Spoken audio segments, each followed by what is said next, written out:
여러분, 마틴 루터 킹 목사님이라고 하는 분을 아실 겁니다. 미국의 흑인 인권 운동가이셨고 암살을 당하셔서 마지막에 죽으셨죠. 근데 그분이 죽기 전에 이런 유언과 같은 말을 남기셨다고 전해지고 있습니다.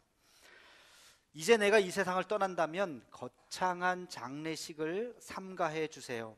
그리고 긴 찬사도 삼가해 주세요. 또 내가 노벨상 수상자라는 것도 말하지 말아 주세요. 나의 학벌도 그것은 중요하지 않습니다. 내가 바라는 것은 마틴 루터 킹은 다른 사람을 위해서 살다가 갔다고 말하여 주는 것입니다. 나는 가난한 사람들에게 빵을 주기 위해서, 헐벗은 사람들에게 옷을 주기 위해서 살다가 갔다고 말해주세요. 내 생애에 감옥에 갇힌 사람들을 찾다가 갔다고, 무사람들을 섬기고 사랑하다가 갔다고 말해주시기 바랍니다. 이런 이야기를 남겼다고 합니다. 여러분, 그가 말하려고 하는 것이 무엇일까요? 그의 말씀의 의미가 과연 이것이 기독교랑 관련이 있을까? 목사의 유언으로서 맞는 것일까? 이런 의문도 드는 것이 사실입니다. 그러나 여러분, 오늘 말씀의 주제와 아주 중요한 관련이 있습니다. 마틴 루터 킹 목사님의 이 유언의 의미가 오늘 우리가 이야기하려고 하는 교회를 교회되게 마지막 5번째 주제인 섬김과 매우 중요한 관련이 있기 때문에 그렇죠. 초대교회를 한번 생각해 봅시다. 초대교회, 최초의 교회인 예루살렘 교회. 성경을 읽다 보면 예루살렘 교회가 사도행전에 나와요. 근데 예루살렘 교회에 문제가 있다고 나옵니다. 어떤 문제입니까? 구제에 대한 문제가 생기게 되었어요. 구제 명단에 헬라파 사람들이, 헬라인들이 빠졌어요. 그래서 헬라인들을 동정하고 또 헬라인들에 속힌 사람들이 속상했어요. 왜 우리는 구제 명단에 빠져서 왜 도움을 받지 못하는가? 이것 때문에 곤란이 일어난 거예요. 웅성웅성대요. 교회가 시험에 들었어요. 이 문제를 해결하기 위해서 특단의 조치를 취했습니다. 그게 뭐죠? 7명의 집사를 만들었어요. 그렇죠? 7집사. 그 중에 유명한 스데반도 들어있는 것이죠. 그래서 이분들을 통해서 구제 명단을 정확하게 잘 뽑아서 불평불만이 없도록 공정하게 이 문제를 처리하자, 그런 이야기가 사도행전에 나옵니다. 여러분, 이 사도행전의 이 스토리를 보면 우리는 매우 중요한 것을 한 가지 알 수 있어요. 초대교회는 말씀만 전하는 것이 아니었구나. 성도들이 모여서 기도만 하다가 흩어진 것이 아니었구나. 뭘 했어요? 구제도 했구나. 구제가 뭐예요? 가난한 자들에게 먹을 것을 준 거예요. 쌀을 주고 음식을 나눠주고 형편이 어려운 사람들을 도와주고, 이 일을 초대교회부터 하기 시작했다는 거예요. 이 말은 무슨 말이죠? 교회의 역할이 뭐냐? 교회의 역할은 구제도 아주 중요한 역할 중에 하나라는 것입니다. 우리는 여기서 원초적인 질문을 한 가지 할 수가 있어요. 왜 교회가 이웃을 섬겨야 하는가? 어떤 분은 얘기할 거예요. 교회가 무슨 자선단체야? 교회가 무슨 어려운 사람들 돕는 데야? 근데 왜 교회는 왜 어려운 사람들을 도와야 된다고 말을 할까요? 복음만 전하면 되지, 예수 믿기만 하면 되지, 뭘 그렇게 어려운 사람들을 도우려고 하느냐라고 질문할 수도 있어요. 바로 이 질문이 제가 처음 이야기했던 마틴 루터 킹 목사님의 유언과도 마찬가지입니다. 왜 그분이 그런 유언을 했을까? 나를 기억하기를, 나는 가난한 자를 돕고 옥에 갇힌 자들을 도와주고 음식이 없는 자에게 음식을 준 사람으로 기억되기를 원합니다. 아니, 목사가 복음 전하는 사람으로 기억되야지 왜 마틴 루터 킹은 그렇게 이야기를 했을까? 여러분, 이 질문에 대한 답을 2가지로 할 수가 있습니다. 첫 번째 답은 오늘 우리가 읽었던 본문 말씀에 있습니다. 우리 함께 같이 마가복음 10장 45절에 있는 말씀을 함께 같이 읽겠습니다. 시작. 인자가 온 것은 섬김을 받으려 함이 아니라 도리어 섬기려 하고 자기 목숨을 많은 사람의 대속물로 주려 함이니라. 아멘. 인자에 온 것은, 인자가 누구예요?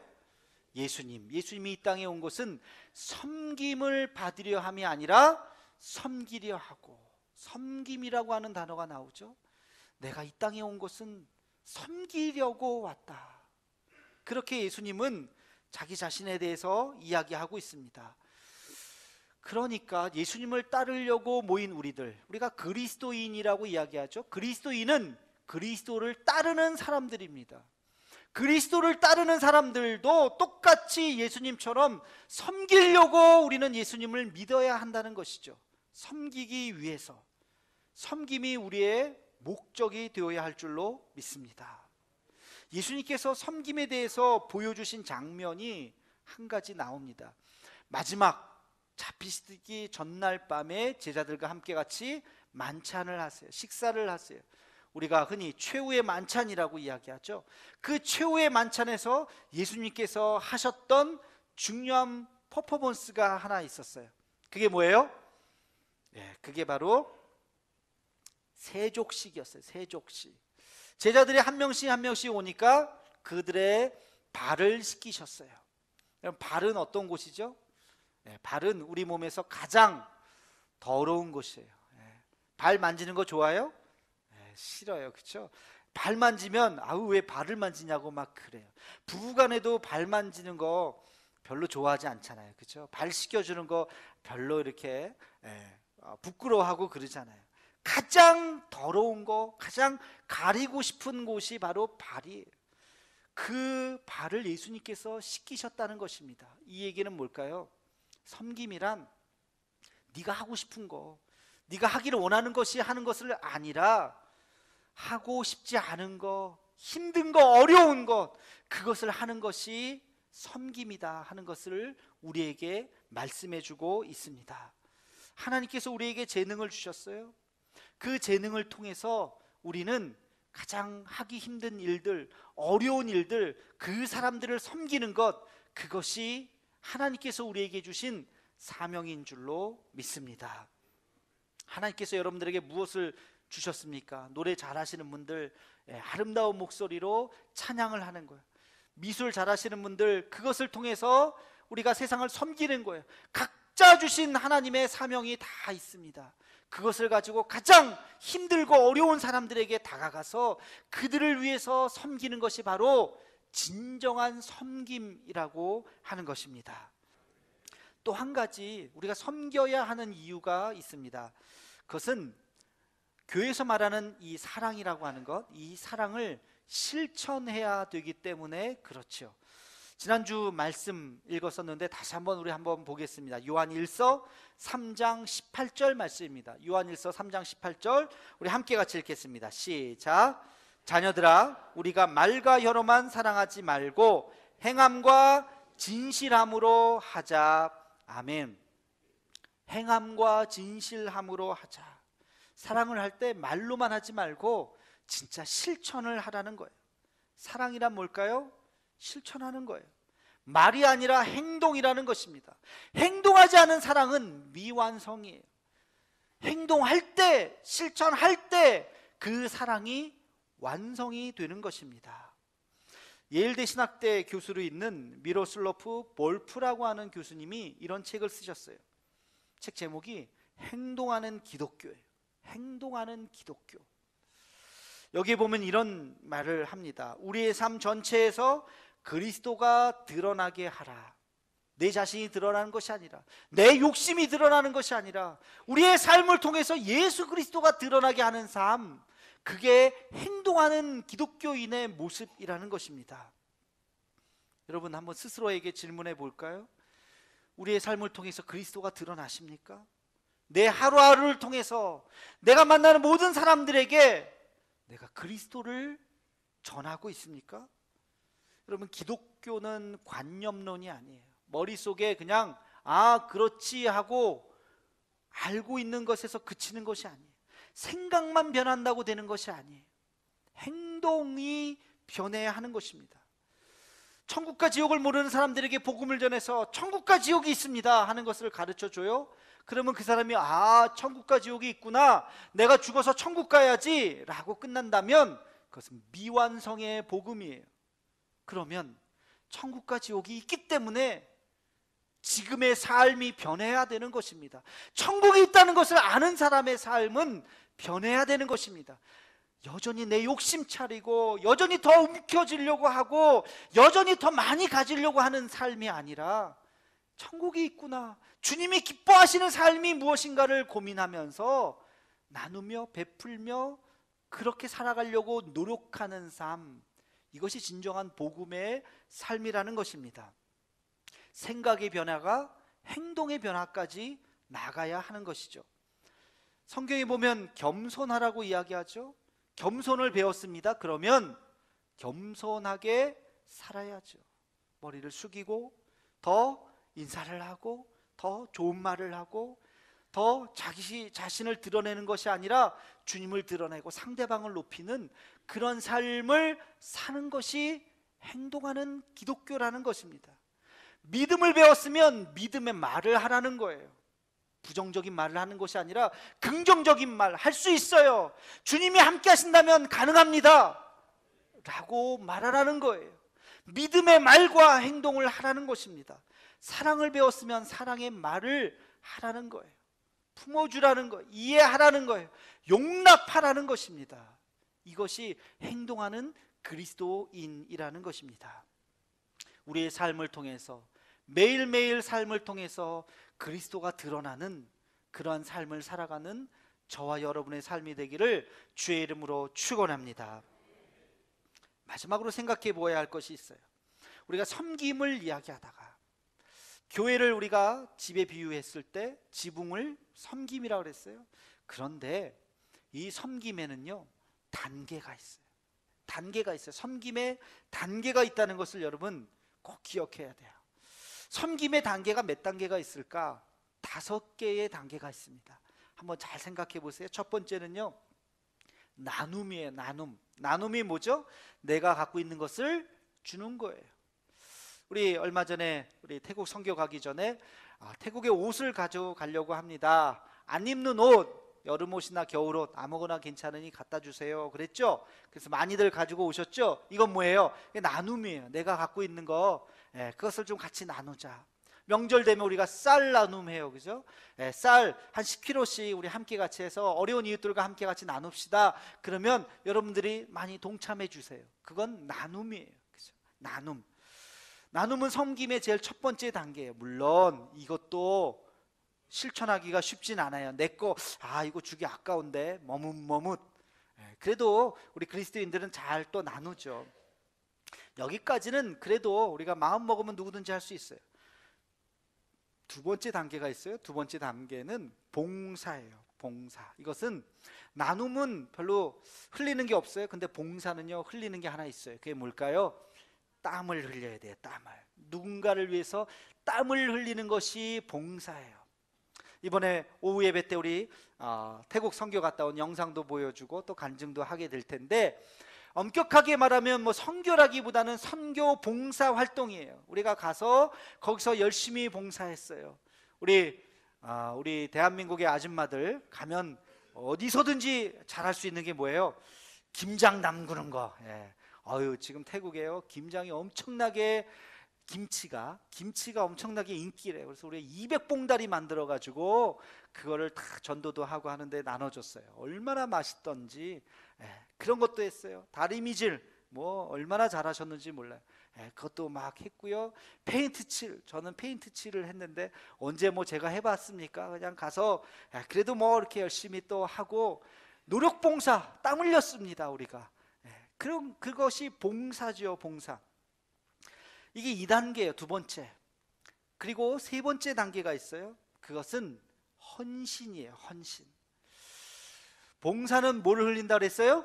땀을 흘린다 그랬어요. 그러면 헌신은 뭘 흘릴까요? 조금 더 눈물을 흘려야 됩니다. 눈물을 흘리는 거예요. 땀만 흘리는 것이 아니라 눈물을 흘리는 거예요. 왜? 내가 손해 보기도 하기 때문에 그래요. 어쩌면은요 그 일을 하다가 내가 억울한 소리 들을 수도 있어요. 내가 좋은 뜻에서 그 일을 했는데 왜 사람들이 나한테 뭐라 그러지? 화가 나네? 억울한 소리 들을 수도 있어요. 때때로 내 삶을 포기해야 될 때도 있어요. 내가 지금 돈 벌어야 될 시간에 돈 벌지 않고 내가 주님을 위해서 내가 이 일을 해야지 손해봐야 할 때도 있다는 것입니다. 그게 헌신이라고 하는 거예요. 내 삶이 아니라 하나님의 나라를 먼저 생각하면서 그 일을 하는 것, 이게 헌신이에요. 헌신은 쉽지 않습니다. 나를 포기하는 거예요. 근데 이게 끝이 아니에요. 한 단계 더 있어요. 네 번째 단계, 그건 뭘까요? 희생이에요. 희생. 아까 헌신은 뭘 흘린다고 그랬어요? 눈물을 흘린다고 그랬어요. 희생은 뭘 흘릴까요? 피를 흘리는 거예요. 피를 흘리는 거예요. 엄청난 손해와 아픔을 감수할 수 있어야 됩니다. 어쩌면 회복 불가능할 수도 있어요. 내 한쪽 팔이 떨어져 나가는 아픔과 고통을 겪을 수도 있어요. 주님을 위해서 나뿐만이 아니라 내 자녀들이, 내 가족이 희생을 당할 수도 있어요. 그게 희생이에요. 뼈저린 아픔이에요.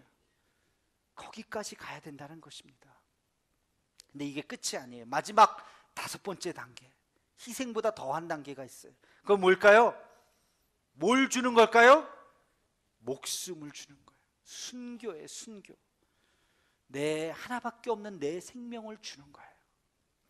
우리 100년 전 그리스도인들이 어떻게 대한독립 만세를 외치면서 그 목숨을 던졌을까? 그 엄청난 희생, 그렇죠? 고문을 당하고 옥에 갇혀서 자기의 삶을 거기다가 그러다가 비참하게 죽는, 자기 혼자만 죽습니까? 그 가족들은 다 고통을 당하게 되는 그 희생과 순교의 피를 흘리는 100년 전 그리스도인들, 참 대단하죠. 참 위대하죠. 여러분, 질문을 해보겠습니다. 예수님의 섬김은 어디까지 가셨습니까? 예수님의 섬김은 어디까지 가셨어요? 죽음까지 가셨어요. 순교까지 가셨어요. 인자에 온 것은 섬김을 받으려 함이 아니라 섬기려 하고 또 자기 목숨을 많은 사람의 대속물로 주려 함이니라. 무엇을? 자기 목숨을. 예수님의 그 목숨을 많은 사람의 대속물로 주기까지 순교하신 분이 바로 예수 그리스도의 바로 십자가인 것입니다. 이 섬김을 우리 자신에게 한번 적용해 봅시다. 여러분의 삶의 자리는 어디까지 와 있습니까? 나눔에 머물고 있습니까? 아니, 나눔조차 오지 않은 분들이 있습니까?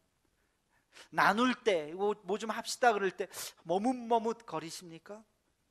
조금 더 나가서 봉사하십니까? 그래도 땀 흘리십니까? 우리 교회 대도봉사단 있잖아요. 열심히 땀 흘리시잖아요.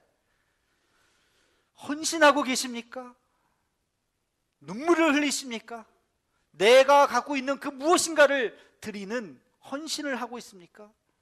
희생에까지 나가야 하는 것입니다. 우리 지금 드림 헌금을 하자 그래서 지금 이제 드림 헌금을 지금 한참 하고 있죠. 예전에 얼마 전이죠. 그런 소리를 들었어요. 어떤 우리 교회 어떤 분이요, 드림 헌금을 하기 위해서 가진 것 없고 연세가 있으신 분이에요. 다시 일을 시작했다고. 내가 무엇인가 하나님 앞에 예물을 드려야 되는데 가진 것은 없으니까 일을 안 하셔도 되고 안 하시고 있던 분인데 다시 일을 하신 거예요. 주님 앞에 작은 것 하나라도 드리려고.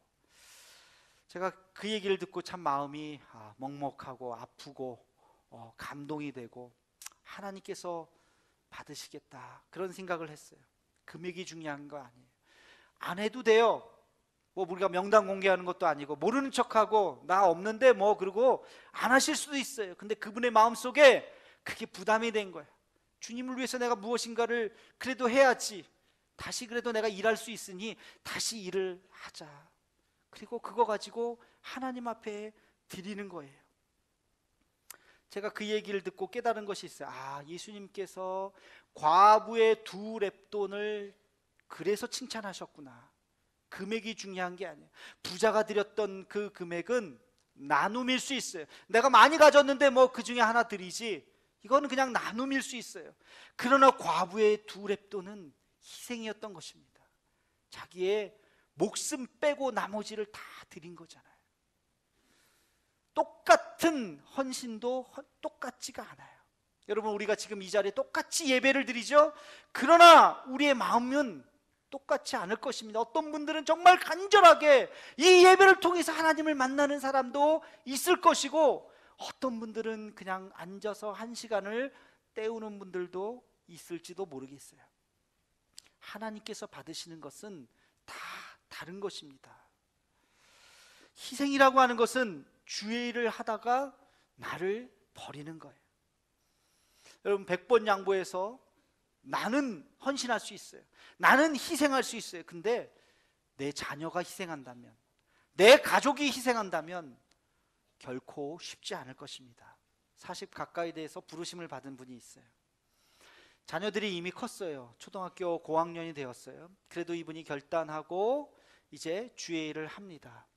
여러분, 신학교를 졸업하고 목사 안수를 받을 때까지 어려움이 있어요. 여러 가지. 그리고 이미 가장으로서 생활을 하지 못하고, 그리고 형편도 뭐 넉넉하지 않은데 아이들을 참 희생하면서 그렇게 이제 안수를 받았습니다. 그런데 이분이 선교를 가겠다고 또 다른 부름을 받습니다. 하나님 앞에 아프리카 선교를 가야 되겠다고 중학생이 된 아들에게 이야기합니다. 가자. 아빠 싫어요. 내가 왜 가요? 하나님의 사명이다. 그건 아빠의 사명이지 내 사명이 아니에요. 난 안 가요. 옥신각신 결국엔 그 선교사님은 혼자 가십니다. 그 과정이 참 안타깝더라고요. 그리고 나서 한 1년여의 시간이 지나고 나서 그 아내와 가족이 나중에 다시 따라갔습니다. 그럼 목회자로 부름받는다고 하는 것은 그 한 사람의 결단으로 되는 것이 아니에요. 그 가족이 함께 같이 그 어려움을 떠안는 거예요. 선교사로 부름받는다고 하는 것은 그 한 사람의 결단이 아니에요. 그 가족이 함께 같이 그 고통을 분담하는 것입니다. 이것이 사명자의 길이에요. 이것이 고난의 길이에요. 이것이 예언자의 길이었던 것입니다. 예레미야 20장 9절에 보면 이런 구절이 있습니다. 제가 한번 읽어보겠습니다. 내가 다시는 여호와를 선포하지 아니하며 그의 이름으로 말하지 아니하리라 하면 나의 마음이 불붙는 것 같아서 골수에 사무치니 답답하여 견딜 수 없나이다. 예레미야의 별명이 뭐죠?